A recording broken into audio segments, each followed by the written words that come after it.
अस्सलामुअलैकुम। आज हम बिरयानी बनाने जा रहे हैं। तो सबसे पहले प्याज को छील के ब्राउन कर लेंगे। 5 प्याज ली हैं, स्लाइसेस में इनको बारीक बारीक काट लेंगे।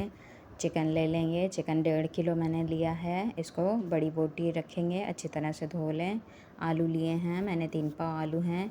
1 किलो टमाटर हो जाएंगे, इनको काट लें बारीक बारीक। और अब हम प्याज को ब्राउन करके चिकन डाल देंगे।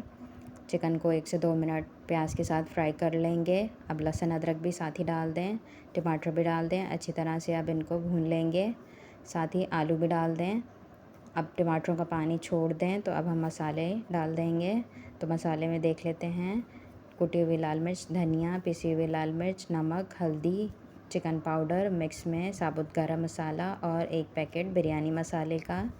तो ये परफेक्ट रहेगा मसाला 2 किलो बिरयानी में। चावल जो है वो हमने 2 किलो लिए हैं। तो अब अच्छी तरह से मसाले को भून लें। इधर हम चावल बॉईल कर लेंगे। चावलों को अच्छी तरह से 20 मिनट पहले भिगो देंगे। अब चावलों को, आलू हमारे गल चुके हैं तो अब हम चावलों को देख लेंगे। चावल जो है वो बॉईल हो चुके हैं। तो अब आलू गल जाएँ तो दही डाल देंगे। तो दही के पानी में हल्का हल्का सा पानी होना चाहिए, क्योंकि इससे हमारे चावल जो हैं वो बहुत अच्छे बनेंगे। क्योंकि बहुत ज़्यादा खुश्क हो जाए कोरमा तो वो बिरयानी अच्छी नहीं लगती। तो हल्की सी नमी वाली बिरयानी अच्छी लगती है।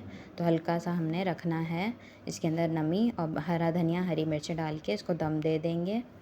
ऊपर से चावल डाल दें कोरमे के अंदर। चाहें तो आप 2 तह भी लगा सकते हैं, क्योंकि ज़्यादा चावल हैं।